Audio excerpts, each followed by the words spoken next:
All right. So if you recall, last lecture, what we had done was the following. We had looked at common emitter and common base amplifiers, and we had said that if you drive those amplifiers with negligible source resistance here, Rs equal to 0 here, Rs equal to 0 here, then what happens is, and both the transistors are identical, the biasing is identical. So what you find is that the gains are identical except for the phase difference. Input resistance of common emitter, of course, is considerably higher than this here, which is expected. Output resistances are the same. Common emitter amplifier is a good voltage amplifier. It has a greater capability of providing you with higher voltage gain, higher input resistance, and lower output resistance as compared to this one here. And what you notice that upper cutoff frequency is the same for both of them. So when you drive it with Rs equal to 0, you don't find common base amplifier giving you any advantage in terms of upper cutoff frequency as compared to this one.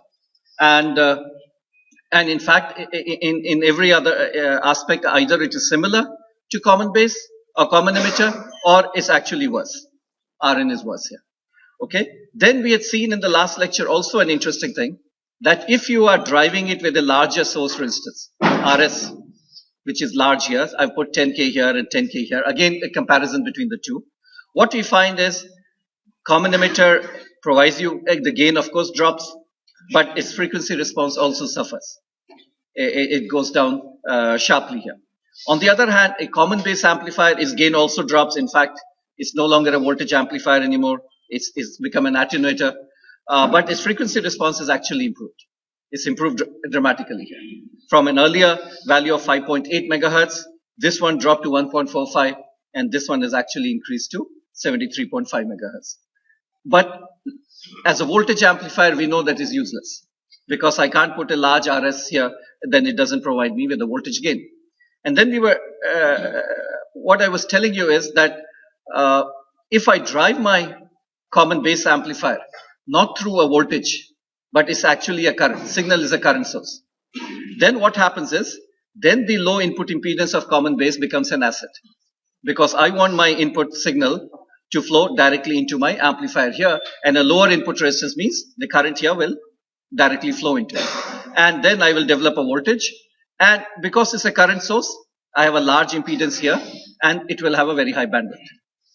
So as a current to voltage converter, where input is a current and output is a voltage, this amplifier is very useful. It readily takes a current here and converts it into a voltage. I'll just show you in a minute. And its bandwidth is very high. So as a current to voltage converter, input is a current, output is a voltage, is a very useful amplifier. It's a high bandwidth amplifier. Okay. So again, take this particular amplifier here, common base, as I've been telling, as a current to voltage converter. So what happens is you build a small signal equivalent circuit here. Capacitors are all shorts. So you get a circuit over here. Now you get a circuit over here. Input is a current, Is into Rs here. And here biasing, we are doing it through a current source. Just for simplicity, you'll see the reason for it a little later on. Okay, so current source will become open circuit here, and transistor is replaced by hybrid pi, and you have RC, parallel RL, which appears over here. So now if you look at this current over here, this current has two choices. Either it flows through Rs, or it flows. So the idea, you can see it here also, the current, either it flows through Rs, or it flows into the amplifier. Now, when you look into the amplifier from the emitter, what do you see? You see a very small resistance here. When you look into the emitter, I said you see R pi by beta. So it's a very small resistance here, and that very small resistance is coming in parallel with a large resistor here. So what happens is, this current is not going to flow through Rs. It's going to predominantly enter into your transistor. Okay, it will go into the transistor here. This Is will go into it here. Now, as it goes into the transistor, it has two options. Either it will flow through here, or it will flow through here. These are the two paths.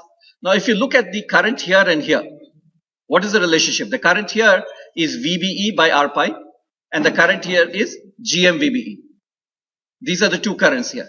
And please note that R pi is beta times 1 by GM. So this current is actually, this is like a collector current, this is like a base current. And this current is 100 times larger or beta times larger than this one. So what will happen is this IS will bypass RS, will not flow through RS, will go into your transistor, and this current is going to be dominant as compared to this one. So what happens is this IS will flow here through this path here, and as it flows, it's going to flow and come out from here, and therefore it will develop a voltage which is equal to IS RS RC parallel RL. Either you can do it through equations, write down KVL, KCL, and all that, and you'll get the same answer, or you do it by understanding how the current is behaving, what path will the current take. That's a more intuitive, that's a better way of doing it, rather than from equations here. Okay, so we see here current IS is going to flow into the transistor, and transistor, these two paths are there, and therefore this is the path that my current will take, and it will flow out. So what you're seeing here is that if you drive your common base amplifier through a current, then the output is nothing but current multiplied by RC parallel RL. It's a voltage, current to voltage converter. Input is a current, output is a voltage here. Yes. This current now, as I said, so ignore RS. RS it will not flow. So now this current is going to go into, right? Which are the two paths, R pi or this? Now current flowing here, if you look at the relationship between this current and this current here is VBE by R pi, and the current here is GMVBE. Just do a comparison and you find that this current is beta times higher than this because of the relationship between R pi and GM. R pi is beta times 1 by GM. Alright, so this current is always going to be beta times higher than this. So then what I can say is IS, which is equal to sum of these two currents, IS will predominantly go here. Okay, so my VBE will adjust itself such that, so VBE will become negative, this current source will turn up and will be equal to IS here. And IS will flow like this here. That's the path it will take. Okay, so we get V0 equal to IS RC parallel RL. So it's a very nice current to voltage converter. But the problem is that I'm interested in a voltage amplifier. All along I'm interested in voltage amplifier, and as a voltage amplifier I find that my common base is not very useful. Okay, so the idea is how do we utilize an amplifier with current input and very high bandwidth. This is what my common base amplifier is giving me.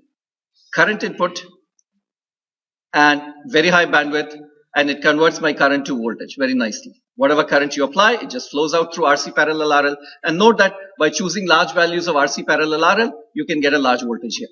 So you can build up voltage, yes. So using this configuration, even if I applied a current source, in the common electrical configuration, it get amplified to beta and flow through RC parallel RL. Flows through?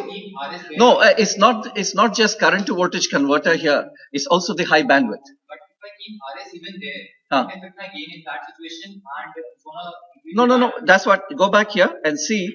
That's what I'm showing. When you use a current source, right? Replace it by a current source.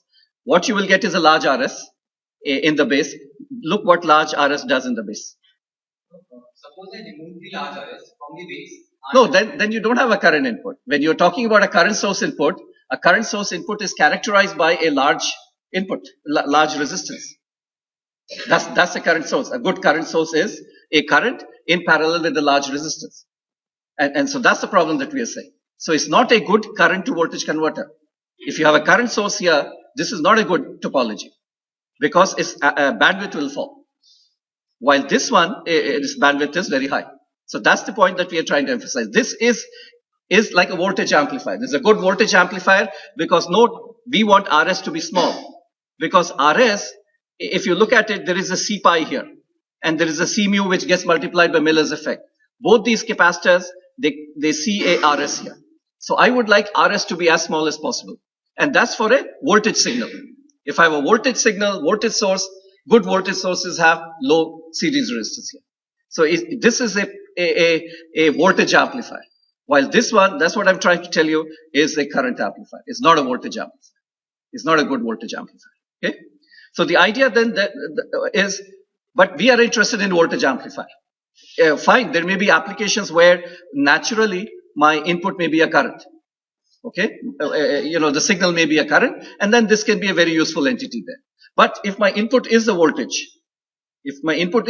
and I want to amplify a voltage here, then the issue is how do I use this amplifier? So the idea is, how do we utilize an amplifier with a current input and a very good feature, which is high bandwidth. So the idea is as follows here. Look at the common emitter amplifier. We have not looked at common emitter amplifier in this slide here. Common emitter amplifier, I'm showing only the small signal part here. Okay, small signal part, the biasing and all that is not shown. So if you apply a source to here and you look at it from the collector side, you know that the small signal model of a bipolar transistor is nothing but from the output side, a current source in parallel with R0. If you look from here, it's a GM Vs times R0 here. The whole hybrid pi model is there will be an R pi, GM times VBE times R0. So if you look at it from the collector side, you find this is what you see here. So what is a common emitter amplifier? Another way of looking at a common emitter configuration is a good voltage to current converter. Note, the R0 is very high. R0, when you look into the collector, R0 is the output impedance. This is very high. And you are getting a current source. So this configuration that you're seeing here, it takes an input voltage and converts it into a very nice current source. This configuration here. So now you can see the strategy that we'll have. Our strategy will be that we are interested in amplifying a voltage. Common base is a very good stage for converting current into a voltage. So what we are going to do is the following. We'll take a common emitter amplifier, apply an input, it will convert it into a very good current source. Here, very good current source. And this current source is going to drive my common base amplifier and generate a voltage. Alright? And we know that this common base amplifier is a high bandwidth stage here. It will very nicely convert current to voltage here. Now you may be wondering, why am I doing such a complicated thing? Because I still have a common emitter amplifier. Won't my bandwidth get limited by common emitter amplifier? I may have a larger bandwidth here, but the signal has to flow from here to here. And the signal we'll see this as a bottleneck. But we'll see in a minute that common emitter amplifier, when you do it like this, its bandwidth also increases. Okay, so let's go forward and see. So this configuration, where you have a common emitter amplifier followed by a common base amplifier, and together we call this as a cascode configuration, cascode amplifier. Okay, common emitter followed by a common base, and this is what is called cascode. So you're realizing our strategy is based on this diagram. This is a voltage to current converter. You get a current source, nice current source, feed it into a common base amplifier, common base converts it into current to voltage. Okay? Alright, let's go forward and do this here. We'll see the advantages in a minute here. So, we have a common emitter amplifier, usual common emitter amplifier, and this is a common base amplifier. And what we have done is common emitter is followed and we have connected it to the base here. Okay? So so we've connected it here. So it's feeding into this particular one stage. So what we are saying is this will take my voltage, convert it into current. The current is going to go into this particular amplifier. This current will get amplified and appear over here as a voltage. Okay. All right. Let's go forward. The circuit is not complete as yet. Okay. So we have this situation. This will be my small signal circuit. Let's look at the circuit here. This is this part here. Normal RB, RPi, GM1, VBE. This is RC of this one here, first stage. Right? So this is my first stage here, common emitter stage, all this. Second stage, I come here to the emitter. I'm using a current source biasing. So current source is open circuit here. This RB goes away because all of them get shorted here. So I get VBE2 RPi of this transistor. And I should have written here RPi2, and then there is GM2 VB2 here, and there is RC, you can write it RC parallel RL here. So this is the common base part here. Okay, common emitter part here, and common base part here. Alright, so overall gain, if I want to calculate now, you can see what will happen. So what is happening is, you're applying a voltage here, Vs. This Vs will appear across RPi. Directly will get converted into a current here, and the current will be GM1 times Vs here. And I put an RC here. If you want, you can put an R0 also here. but typically R0 will be larger than RC, so I've neglected here. If you want, you can put an R0 here. Now this current now, if you look at it, is this current source, which is GM times VS, is coming in parallel with R0, coming in parallel with RC, and in parallel with all of this here. Now all of this is what? If I look into my emitter, what do I see? Without, all this circuit, I can solve it by other means, but if I look into the emitter, what will I see? R pi by beta. Now, so where is this resistance R pi by beta? It comes, as I said, between this node and ground. Whenever you say looking into a particular node, the resistance is between that node and ground. So this resistance that you are seeing here will be R pi by beta coming between this node effectively and ground. So now your current has several paths. It can flow through RC or it can flow up. Where will it go? It's going to go up because why? Because that resistance is R pi by beta. R pi by beta is what? A very small resistance. Okay. And so what will happen is this current will predominantly go up. Once it goes up here, it has a choice between this and this. And we've already seen where will it flow? It will flow through RC here. And so what voltage will it develop? No, you can note here this GM1 VS is the current multiplied by RC parallel RL. That's the voltage it will develop here. Okay, GM1 VS RC parallel RL. And what will be the overall gain? V0 by Vs is GM RC parallel RL. And this is telling you the gain is similar to a common emitter stage here. Common emitter stage gain is how much? GM RC parallel RL. So we get the same gain. Right? We get the same gain by putting these two together. So gain wise, the two configurations together give us the same gain as a single common emitter stage would have given us. Okay. All right. So you must be wondering again, what do I gain here? All right. So let's go forward and see. Now, this is where interesting thing comes here. This stage, if you look at this particular stage here, we've already said it's a high bandwidth stage. It's a high bandwidth stage. Okay. This stage is a low bandwidth stage, potentially common emitter. But why is it a low bandwidth stage? That question you should ask. Why? Two reasons.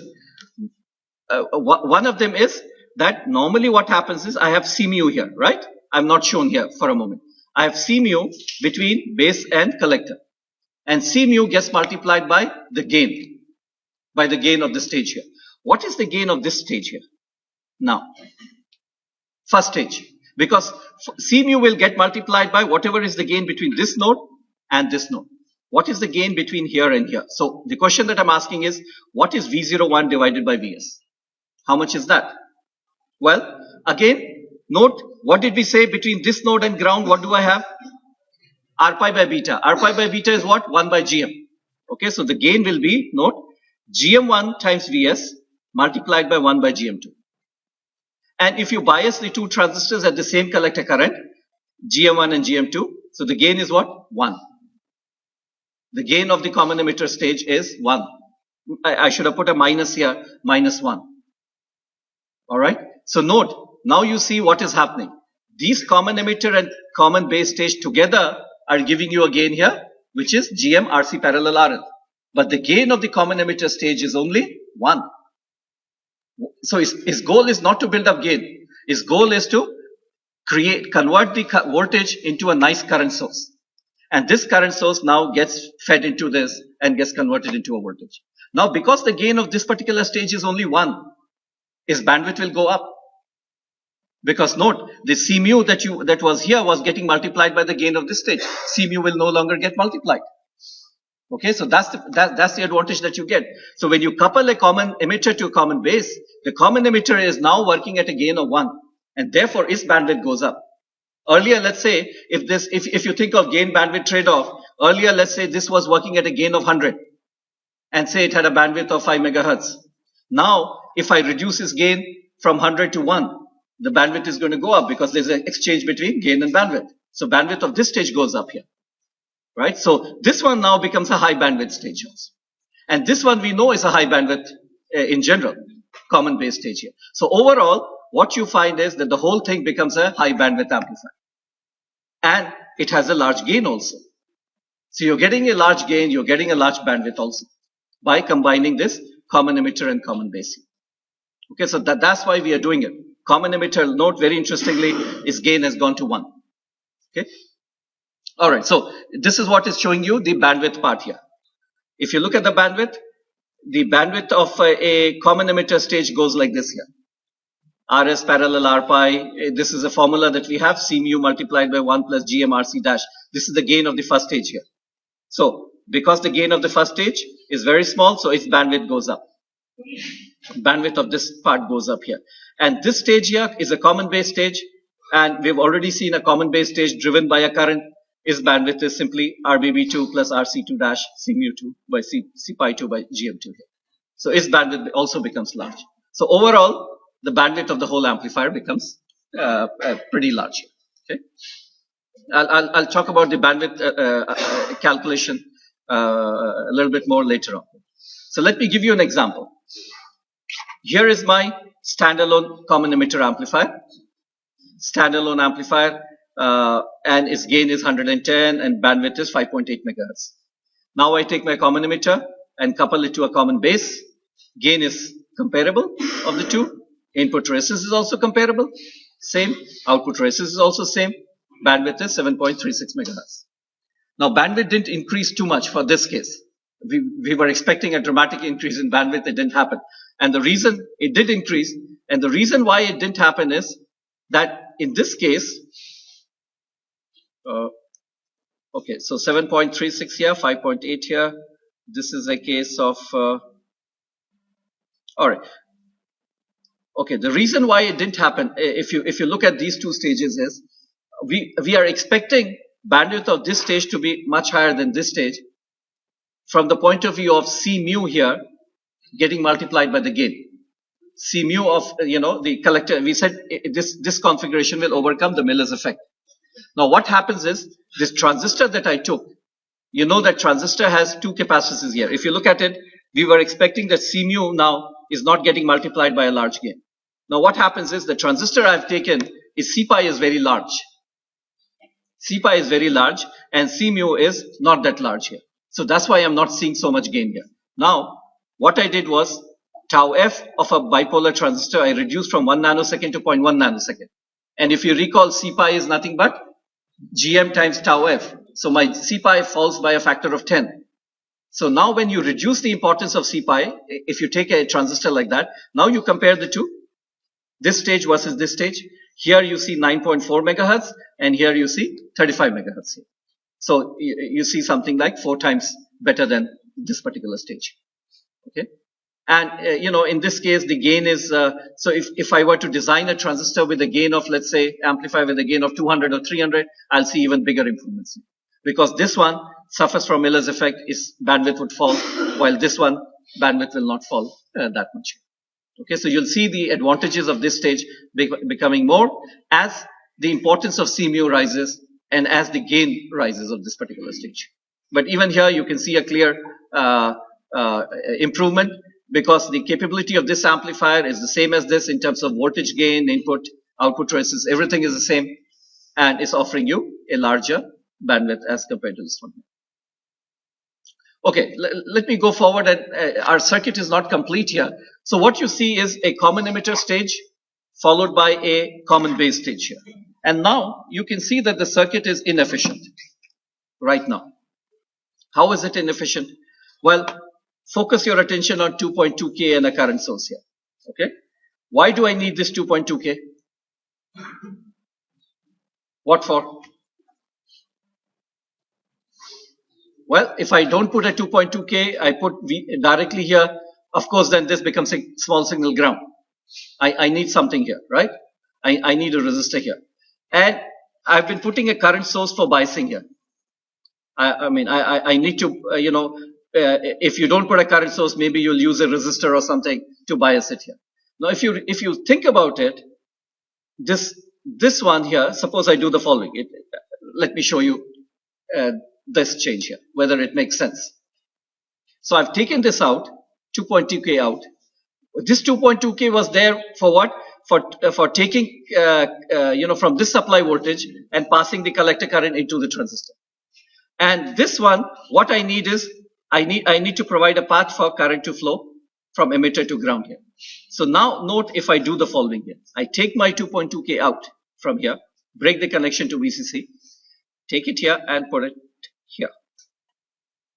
Now what happens is, this one, we need a part to ground, so it goes here and then goes like this here. Suppose I do the following. Now note, when you look at a transistor from the collector side, what does the transistor appear as? It appears as a current source. Why is it a current source? I mean, think about what is a current source. Current source is nothing but a current which is insensitive to voltage. Now, you have a current which is flowing into your transistor. If you change the collector voltage, does the current change? Does the current change? It doesn't change. So it is, the transistor itself is a current source here. So that's what we did here. We took this out and we connected it here. So this is acting as a current source and is feeding into this one. Okay. So unnecessarily, we don't require a 2.2K here and a current source here. If we just break the connection and connect it here, this satisfies all the requirements. This required a path from collector to supply voltage. It gets a path here through this one here, and this one requires a current source biasing. This also gets a current source biasing. So now let me redraw the two here in this manner.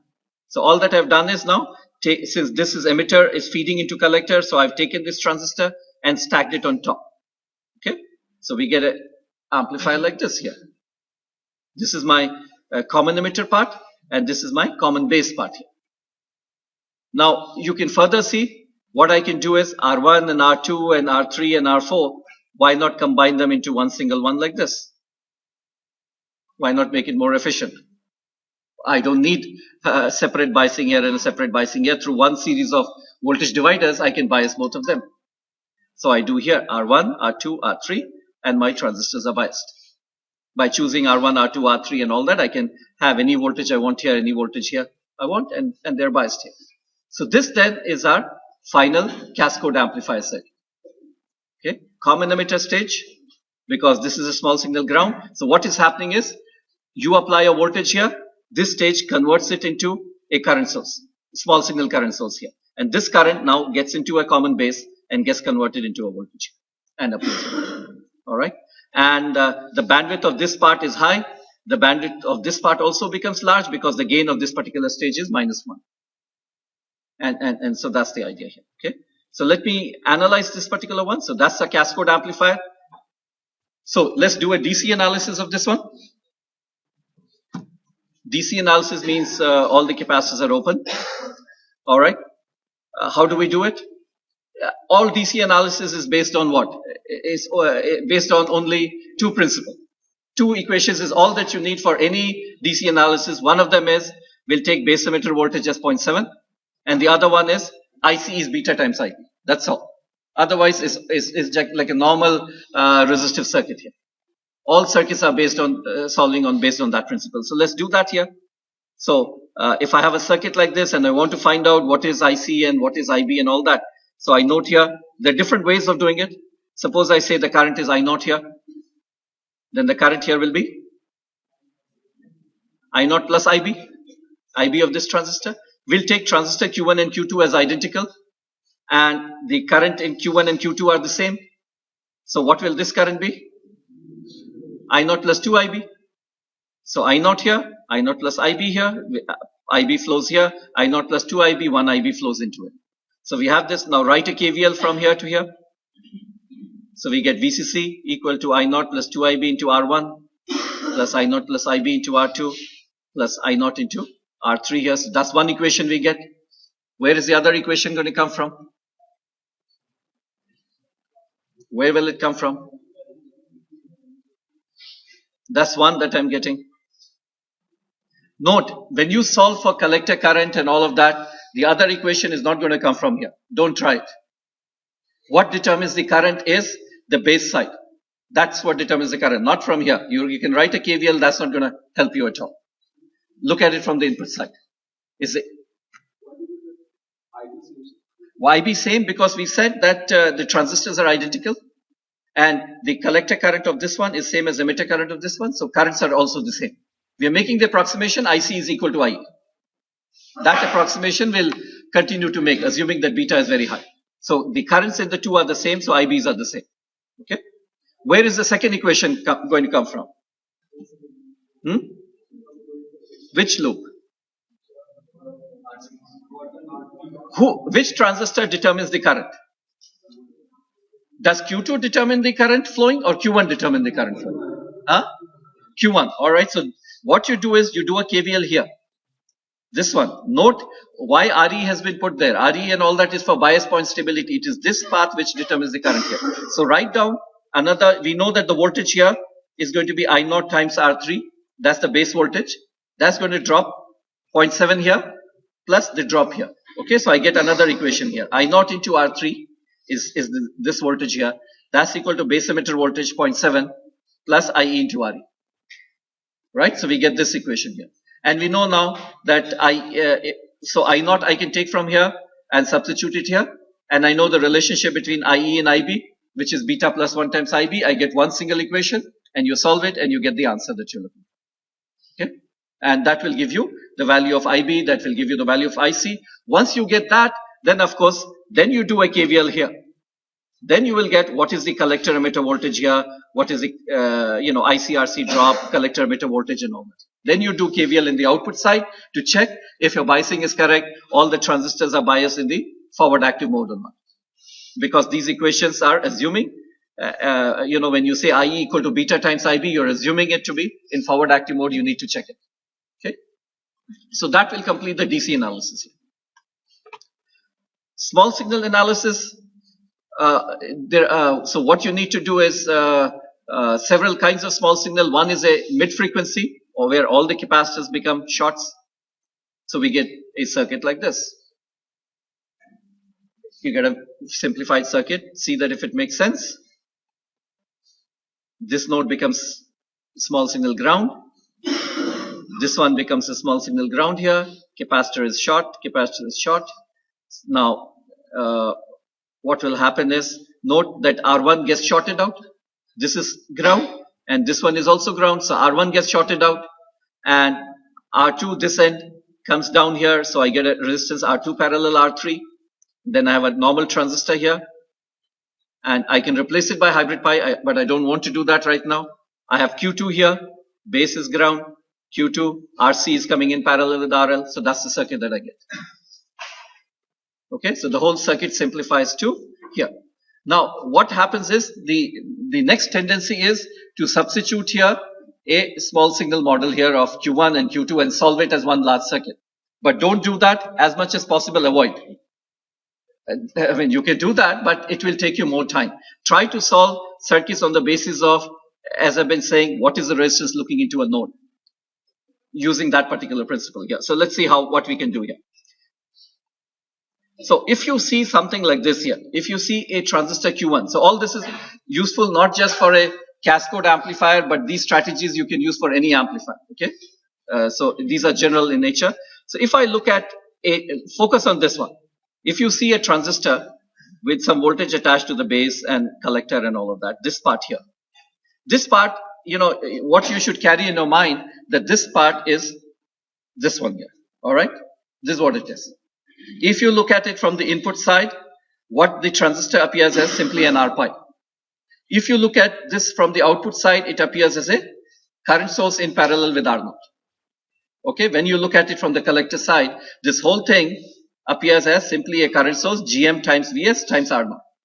Okay, so you don't need to actually put this, need to put a hybrid pi model. Once you become familiar that from the collector side, I will see GM times R0. Okay, and GM times VBE, but VBE is what? Is nothing but Vs. So what we can do is, if you are interested in V0, we can replace directly. We can take this circuit and write it here. We can take this step. Because from the collector, the whole thing, if I look at it, look down, I see this only. GM1 Vs in parallel with R0. Okay. So as I said, one way of doing it is by substituting all the hybrid pi models, one large circuit you get, do your nodal mesh and all of that and solve it.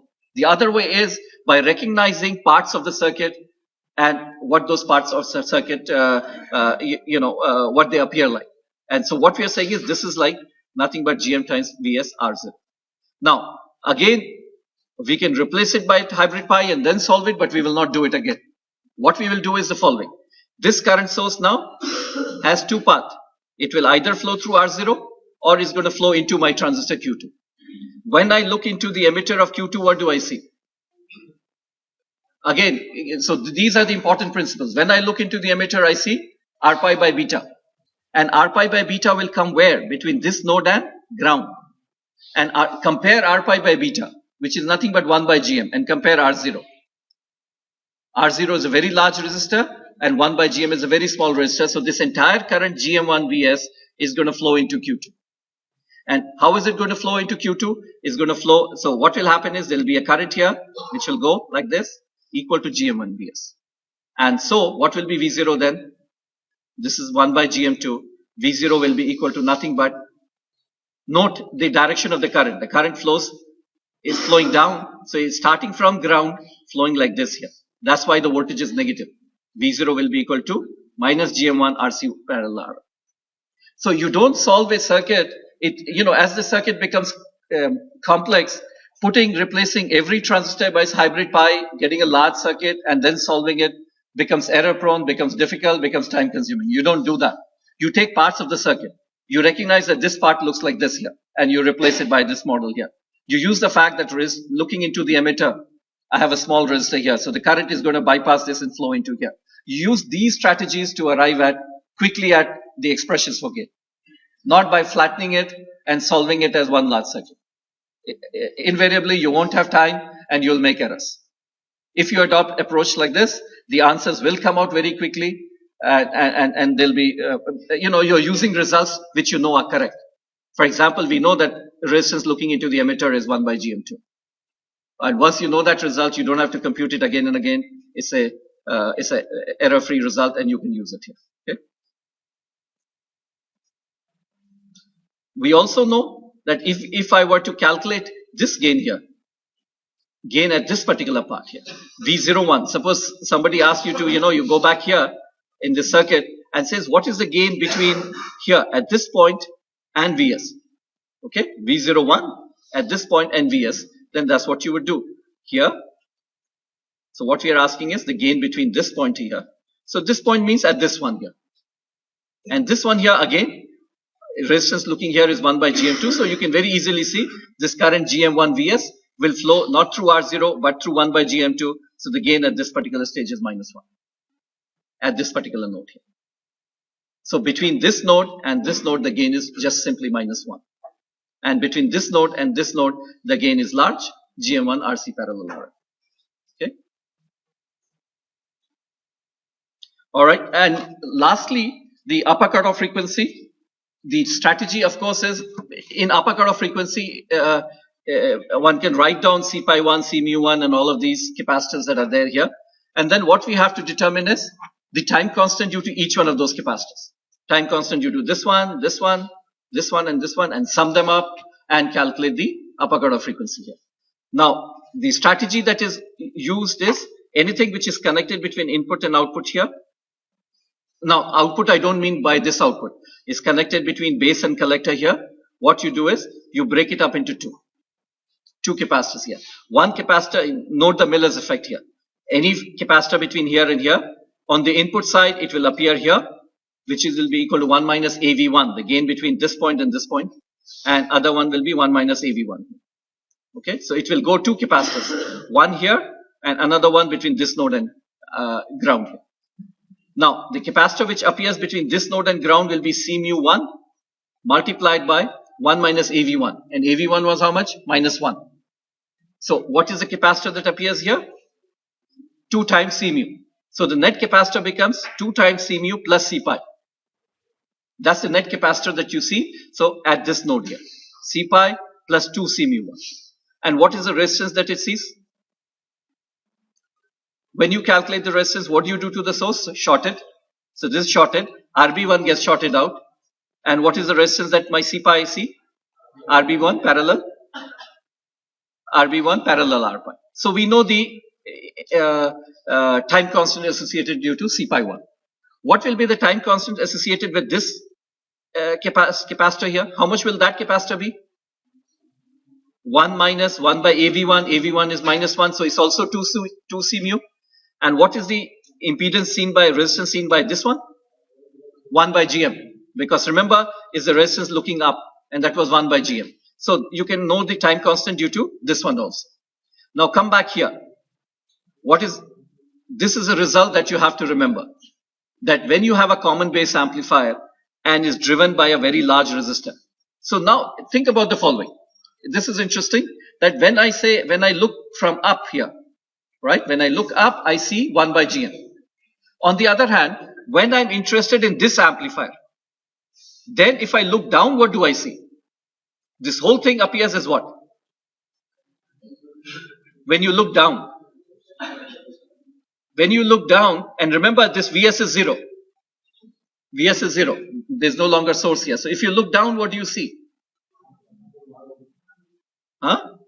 In this case, you will see infinity. Because I didn't put R0. But otherwise, if I put R0, you would have seen an R0 here. A very large resistor. Extremely large resistor. So when you focus your attention on this part, then what you should do is this whole thing that you see here is replaced down by a resistor, which is R0, which is very large resistor. And then go back and see that we have a result that when you connect a very large resistor in the emitter, then what happens is my C pi 2, I was explaining in the last lecture, C pi 2 simply sees a value here, which is 1 by GM2. The net resistor seen by C pi 2 is 1 by GM2.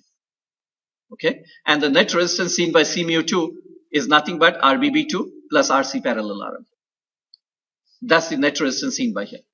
So when this is very large, what you can do is you can open circuit it, and when you open circuit it, I had explained in the last lecture that what you see is 1 by GM2 here, and this is RBB2 and RC parallel RM. So you know the time constant due to this one, you know the time constant due to this one. Sum them up, all the time constants sum them up, and you get the upper cutoff frequency. So that's the strategy that you use, although I'm explaining in the context of Cascode, but any other amplifier you use exactly the same strategy. If you get a capacitance between input and output, use the Miller's effect. And otherwise, all you have to do is similar kind of a calculation. Due to each capacitor, find out the resistor. You can, I mean, if you don't remember this result, you can derive it, but it will take you some time to show that when this is floating here, emitter is open, then the resistance seen by C pi 2 is 1 by GM2 here. And this one is RBB2 plus RC parallel RM. So this is a useful result. This is one of the key results of common base amplifier, that when you drive it through a current source, you get a large bandwidth here. Okay, so that's the analysis of Cascode, and of course in the end FH equal to 1 by 2 pi tau, sigma tau. So for example, I could have, so let's say we didn't have a Cascode amplifier. Suppose I had one common emitter amplifier cascaded to a second common emitter amplifier, one followed by the next. I could have a three-stage common emitter amplifier, one followed by the second stage and the third stage. The principles are exactly the same. There's no difference. Or each capacitor you will take and find its effective resistance, sum it up, and you get the here. So it's the same principle. All right. So you are in a position to analyze. Let me tell you, any amplifier circuit that I give you, you can find its gain, input resistance, output resistance, lower cutoff frequency, upper cutoff frequency, with the background that you have. Okay. Although we have done this in the context of common emitter, common base, and Cascode, but you can analyze any of these bipolar amplifiers. Okay. You don't require anything more. So as a summary of Cascode amplifier, note that it provides us with the same voltage gain, same input and output resistance as a common emitter amplifier. Same capability. Improved upper cutoff frequency here. And not only improved upper cutoff frequency, the upper cutoff frequency is not as sensitive to voltage gain here. Because as you build up the gain, the C mu is no longer getting multiplied by the gain. It's just getting multiplied by -1, gain which is fixed. So you can increase the gain here, and Miller's effect will not be there. Okay, and but will the gain still fall? Will the bandwidth still fall with gain? Will the bandwidth still fall with gain or not? How will you increase the gain? If you go back and look at this expression here, how will you increase the gain here? What will you do? Well, either you will increase RC, say you will increase RC parallel RL. If you increase RC parallel RL, what happens to your bandwidth? How does the bandwidth suffer? This time constant will not suffer. This time constant will not suffer. This one will also not suffer. What will happen to this one? This one, if you increase RC parallel RL, this resistance increases and the falls here. But note, C mu2 is a very small capacitance, and its contribution may not be as large to the time constant here overall. So yes, as you increase the gain, this time constant due to C mu2 will increase, but maybe its contribution is not as large, depends on all the other factors, and your bandwidth may not fall by a very large amount here. The other way of increasing the gain will be, so one is through RC parallel RL, the other one will be through GM. And how will you increase GM? You increase the collector current. Now, if you increase the collector current, what happens now? Look at all of these here. If you increase the collector current, now a lot of things change here. If you increase the collector current, well, RPi1 is going to fall, but what may happen is RBB1 is usually smaller than RPi1, so this resistance may not change much. May not change much. Again, depends on this thing here. CPi1, what will happen? If you increase collector current, CPi1, one of the dominant terms is GM times tau F. So this capacitor will increase. And this capacitor will increase, so the time constant due to this one will become significant. So that will happen. So this is the one change that you see here. This one will not contribute much here. This is smaller part here. This one, if you look at CPi2 divided by GM2, CPi2 will also increase and GM2 will fall. Maybe not much change here. Not much change in this particular part here. This particular part, we are not changing anything, C mu2, this remains constant. This part, not much change. What will happen is, it is this part which will change here, CPi here. And so depending on how important is this time constant, your bandwidth may fall more or less here. In general, it will fall, but how much it will fall will depend on, again, which time constant is more prominent here. If this time constant is small, then I may not see much change. If this time constant is large, I may see a lot of change here. Okay, so that's how my bandwidth will go, depending on the gain. Okay, any questions?